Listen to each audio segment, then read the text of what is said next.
Just at my church, I don't have proof for it though, and I did sign up for AA. I took like a hour-long test on it. I just got to get into. Okay. Well, it looks like he is working on that, Your Honor. He signed up. Working on it. Yes, he's signed up for treatment. Between drinks. Bond revoked. Defendants remanded. We're going to be requesting to set this for an exam. Discovery is complete. To my knowledge, yes. People have their witnesses available on the 9th. Yes, Your Honor. Preliminary examination in person, September 9th, 2025, 9 a.m. That's before Judge Simpson. Judge Revoked. We've got, you want to address the violations now? Yes, Your Honor. I did speak with my client about the violation. He did attempt to turn himself in twice, and he was told that there was no warrant. Him and I spoke about it in depth. He understands how serious it is. Your Honor, if the court is willing, maybe to put him on a scram tether, and he will have no further violations in this matter. He's just asking for one more chance, Your Honor. Response from the people? Your Honor, we have concerns about McFall. I would note that it's not just one incident, it's 2 different days, and that the report indicates that when Mr. McFall was tested about the August 19th date, he admitted drinking, but then we have an August 24th date. So, And also an August 26th date. It's on, that was, you may not have, well, you should have. There was one report on August 20th, which has those 2 on it, I think. Maybe not. No, the 19th, and then he drank on the 24th, but then further down, he also then blew and numbers on the 26th, but there aren't any other readings because he didn't take the follow-up test. and so, Your Honor, part of the reason that we find it concerning, believe that alcohol related involved with this, and that as far as the felonious assault charge, the lead weapon is a wine bottle. So that's what gives us some concern. So I don't see why an alcohol tether is going to somehow ensure that Mr. McFall applies with bond conditions that he seems to have violated them multiple times when he was confronted. Well, Your Honor, in response, although a wine bottle is allegedly involved, that's because these allegations took place at a store. He was not drinking at the time. There was no, I don't believe there was an alcohol test taken at the time of arrest. So there's not really a substance abuse problem involved. And I would say that the tether would be a constant reminder that if he does end up drinking, he's going to be remanded. So blowing into a machine doesn't do that? Well, Your Honor, I think the tether on his leg is and I've had serious conversations with him, Your Honor. He's just asking for one more chance. He's here today. He understood that there was a warrant for his arrest. He still came in. He did try to turn himself in a couple days ago when I originally told him that there was no bond warrant. He does want to move forward, Your Honor. He's just asking for another chance. 3 occasions. Is he in any treatment or anything at this point? No, I'm not. Just at my church, I don't have proof for it though, and I did sign up for AA. I took like a hour-long test on it. I just got to get into. Okay. Well, it looks like he is working on that, Your Honor. He signed up. Working on it. Yes, he's signed up for treatment. Between drinks. Bond revoked. Defendants remanded.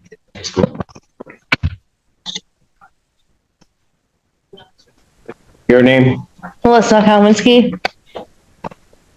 All right. What are we doing on this case? Your Honor, we're asking for an adjournment for negotiations and to review videos. You've seen the bond violation report? Yes, Your Honor, and we have discussed it and I'm ready to address it when the court is ready. Yes, I'm ready to address it. Ms. Konwinski stated that she did drink, but it was only that one day. This was a one-day slip-up. She didn't take the test within 15 minutes because she fell back asleep. She takes mental health medications at night, which has been reported to CMH, which make her fall asleep. She wasn't avoiding calls. One of the numbers that she gave was her boyfriend's number, and he said that he didn't receive any calls. The other number no longer works. She did believe they have her current number, but that phone only worked on Wi-Fi, but she recently got it switched to a phone with a SIM card, so it now works all the time. This Saturday, the 30th, she returns to work at Dunkin' Donuts. On the 11th of September, she will start a part-time inventory job. She also receives her Vivitrol on the 11th. On September 22nd, she has an appointment for mental health addiction recovery and an evaluation with IHA Trinity Health. She has been going to AA and has proof. Her letters of recommendations from How long has she been going to AA? She has the proof. How long have you been going? I've been going over a year. It's a sunshine group. But since I've been out of rehab, this is what I have. When did you get out of rehab? I got out on the 15th, Of what? August. And she does acknowledge I that started drinking by the 19th. that was one day after. And since then, she has been testing negative. She has letters of recommendations from Bear River Health and one from her boss. She volunteered in Hanover, Michigan at Rust and Dust and has a letter from there also. She realized she slipped, and for the first time, she wants this court to know she caught herself and immediately got back on track. And normally when she slips, she goes on a bender. Ms. Konwinski is asking for more time to test instead of twice a day so that she is more accountable to herself and to the court. We ask this court to recognize that she had no violations after that date and to give her another chance, especially since she has appointments set up for her mental health and for her addiction. She is also here today knowing that she could be remanded. She would also like to address this court. Good morning, Your Honor. I first off want to thank you for back in December of evicting me from my ex's house. I'm glad that you did. I did not want it because that was a safe spot to drink. And since being evicted, things have changed. It's come into a lot in my life. I don't have to be in that household with him. And for that, I thank you very much. During the eviction, I was scared because I was giving up my way of drinking. And to this day, if I would have still been there with that man, I would probably be dead. So I thank you for giving me the eviction.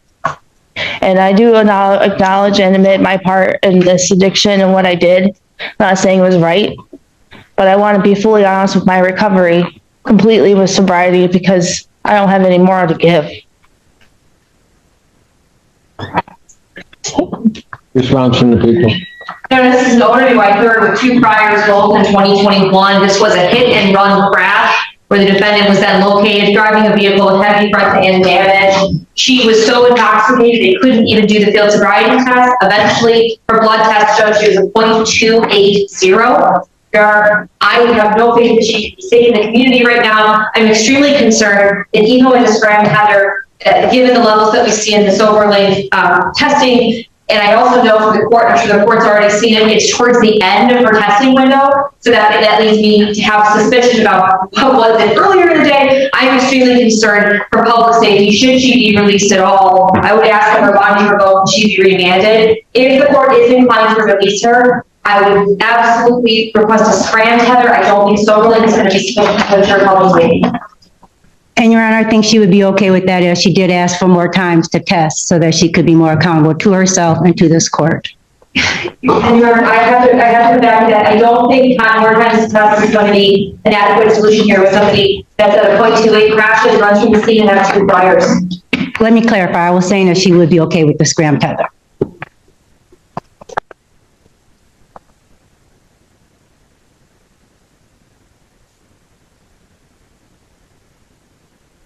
He's currently in some type of program.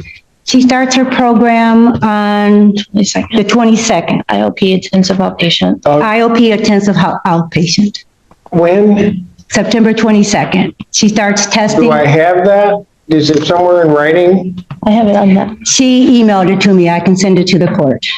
Well, you can send it to the court along with some order. There's got to be some structure. If she's not going to be in an IOP, I can't take the chance that she's going to go on another one of these, hop into a vehicle, and this time take somebody out. I can't do that. Well, Your Honor, she has been negative, and that was just the one day slip up. Yeah, but that's all it's going to take. I understand. She's got, this is her third. I don't have a vehicle. She is, Don't have a car. And I'm going to church and I'm doing AA and I volunteered and I know what it looks like, but I wish people could see why I drink. To see the abuse and to see everything I went through. Well, why the hell I was living it. Pam, I get all of that. The problem is that what's going to happen outside of the alcohol, No. you could potentially end up killing yourself just from the alcohol. But then all it takes is one of these slip-ups and somebody else goes. Somebody who had nothing to do with any of that abuse, had nothing to do with anything. They're all of a sudden wrapped into your world and your tragedy that you've been suffering. I get it. I understand that, but I haven't drove in over a year, 2 years. I'm willing to go with alcohol, tether, and I'm fine with that, Your Honor. And Your Honor, she now keeps in contact with me as a support system. She calls me weekly and we talk. And I have like letters. Got to put together something. I'll consider it next week in terms of programming or something like that she's involved in. Okay. But I do have IOP set up. I do have it set up with Medicaid rides and everything. I've been really working hard since I've been out to get back on my feet. Going to happen again. Defendant's bond is revoked during the probable cause conference, September 4th, 2025, 9 a.m. Yeah. Okay, September 4th, Your Honor? Yes. Thank you, Your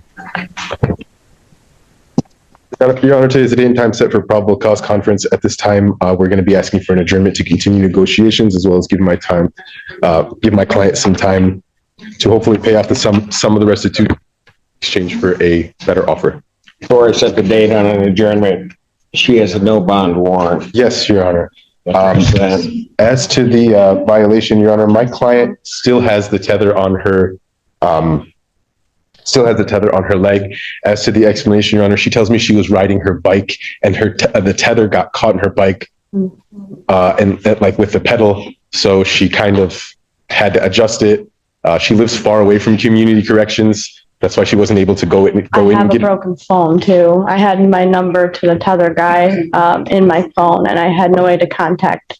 So the tether came off in a pedal. No, it's still on. It just pulled it and it poked it like there's something poking through Did you it. call community corrections at any point? That's what I'm saying. I was able to, I didn't know who to call except for the tether officer, Mr. Levitt, but it was saved in my phone. Was your tether going It was off? broken. It was going off, but I was on my bike and I was kind of scared, so I wasn't sure where or what to do. I did call my mom right away. As soon as not call her, but I went to her work. I rode my bike to her work actually, and tried to use her phone, but I wasn't able to while she was using it for work. So if you didn't know where to call, what were you going to do with her phone?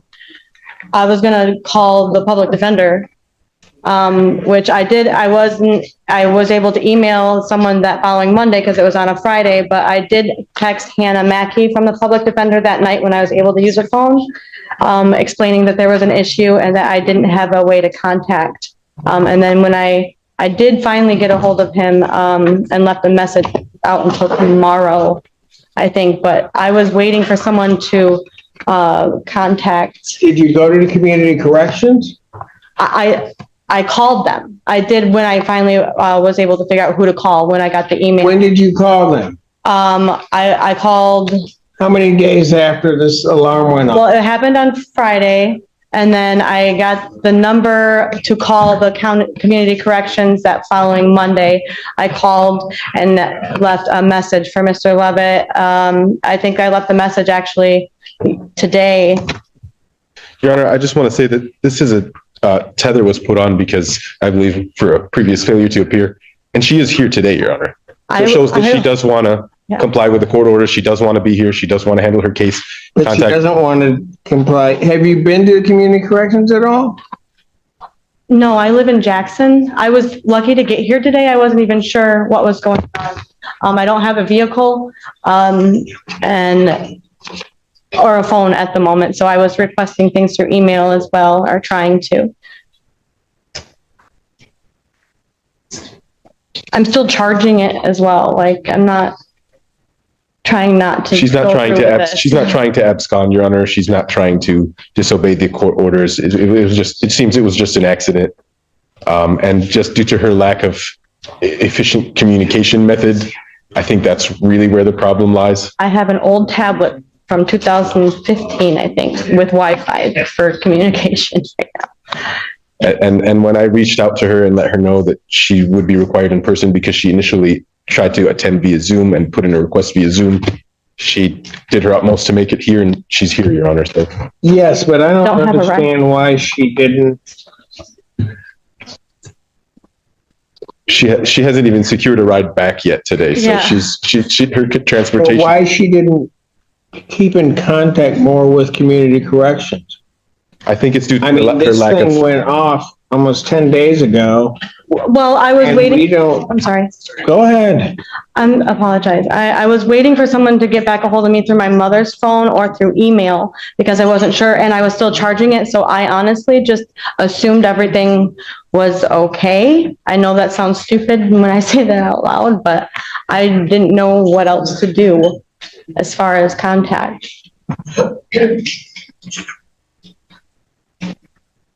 As soon as I found out the information this morning, I did everything I could to make sure to come and left another message on Mr. Levitt's voicemail, who will not be in until tomorrow. The second page and what they suspect this defendant was doing is really alarming to me. I'm not sure what that means. Your Honor, I think that is mostly just speculation at this point. I don't. She still has the tether on. She's still been charging it. She's still. What is? And I don't think there's a hot zone to this tether, Your Honor. I think it's just a GPS tracking tether to make sure she comes back from court, is what I understood. And she is here today. So the purpose of the tether is being fulfilled. Any response from the people? Your Honor, when the court released this defendant in April of this year, the court gave her a chance. I had expressed concerns because she had 2 warrants out of Kent County, one for child support, one for an OWI third, if I recall correctly. And I was worried about seeing her again. The court gave her this tether as to track her location.